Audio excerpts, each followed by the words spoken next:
կասեք, խնդրում եմ, ինչ ակնկալիքներով եք եկել։ Ակնկալիքները շատ վաղուց են եղել 2018-ից սկսած միշտ կան ու հուսով եմ Ռոբերտ Քոչարյանի գլխավորությամբ այդ ակնկալիքները կիրականանան, կունենան անվտանգ Հայաստան եւ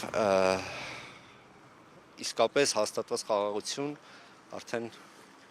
Ռոբերտ Քոչարյանի շնորհիվ։ Վճռական ենք եւ երկրի փոփոխության ակնկալիքով ենք եկել։ Ինչ ակնկալիքներ ունեք գալիք ընտրությունների։ Գալիք ընտրություններում միայն հաղթանակ Հայաստան դաշինքի, բնականաբար այդ մտածումով եւ մտածելակերպով ենք։ Ամենալավ սպասելիքները, ամենալավը։ Նիկոլին հեռացնելու ենք, խափված ժողովուրդ, քեզ ա վերաբերվում խոսքս, մի հավատացեք սրանց ստերին։ Սրանք ստերով 7 տարի Հայաստանը կործանման տարան։ Շատ մեծ հույսի ակնկալիքներով, որ վերջապես կազատվենք չարիքից, որը Հայաստանում արդեն 8 տարի է միայն չարագործություններ է կատարում։ Սպասելիքները շատ մեծ են, ակնկալիքները եւս ու համոզված ենք, որ հաղթելու ենք ու ժողովուրդը հաղթանակած է դուրս գալու այս մեծ պայքարից։ Ակնկալիքները կարող ենք ասել, որ մեծ է,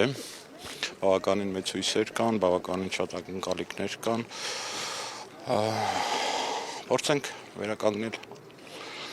ազգային արժանապատվությունը առաջին հերթին, կարող եմ ասել,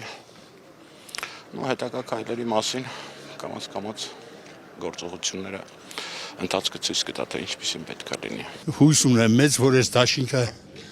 ահագին ձայն է հավաքելու։ Տեղը տեղին որոշում ենք սպասում, լավ տեխնացու ենք սպասում, լավ հավատով, լավ հույսով, լավ ակնկալիքներով։ Ո՞վ է ձեզ համար այդ լավ տեխնացուն։ Իմ կարծիքով մի հոգի։ Քոչարյանը Ռոբերտը։ Իսկ գալիք ընտրություններից ինչ ակնկալիքներ ունեք։ Միասնությունը ուժ է։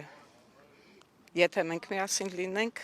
կկարողանանք։ Միասին ասելով նկատի ունեմ ընդդիմություն ընդհանրապես։ Արցախը ազատագրած նախագահը մեր հույս ու հավատն է։ Առանց իրա մեր երկրի փրկություն չկա։ Ինքը ամեն անգամ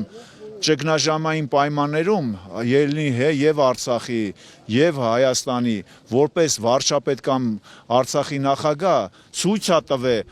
որ այս երկիրը հնարավորություն ունի զարգացնելու։ Ում եք տեսնում առաջիկայում Հայաստանի Հանրապետության վարչապետ։ Ցանկությունը թե հնարավոր։ Ցանկությունը եւ ակնկալիքը ձեր։ Ցանկությունը Ռոբերտ Քոչարյան։ Այս ազգը երբևէ կհասկանա, որ միակ կարող նախագահը, որ մենք ունեցել ենք, ինքն է։ Մարդիկ հասկանում են, որ վերջապես ղեկավարն ով է եւ ինչպիսի հատկություններ, որ հատկանիշներով պետք է օժտված լինի, ինչպիսի ճանապարհ պետք է անցած լինի։ Հաջողություն բոլորիս եւ առանձնապես Հայաստան դաշինքին։ Պետք է ցերպազատվենք այս իշխանություններից։ Լավ, այս մի բառ ասեմ մենակ։ Կյանքի կնով եւ ունենալ հզոր նախագահ Քոչարյանի գլխավորությամբ միանշանակ հույսով, հավատով ու ամուր կամքով։ Իսկ ընտրությունների հետ կապված ինչ սպասում ունեք։ Որ հայ ժողովուրդը սթափվել է, որ մենք գիտակցում ենք մեր գլխին կախված վերահաս վտանգը ու կանխելու ենք։ Հայաստան դաշինքի վրա վստահ ենք, որ հնարավոր օրենքի սահմաններում ցանկացած քայլ կանի, որպեսզի թույլ չտա դավաճանների վերարտադրությունը։ Ընտրություններից ակնկալիք ունեմ, որ հակահայկական իշխանությունները այլևս չվերընտրվեն։ Ակնկալիքները մեծ են, միանշանակ Հայաստանը մաքրելու ակնկալիք է։ Հայաստան դաշինքը պետք է որ այս երկրի վիճակից հանի։ Ռոբերտ Քոչարյան։ Այո։ Միայն Ռոբերտ Քոչարյան կարես երկրին այս իրավիճակից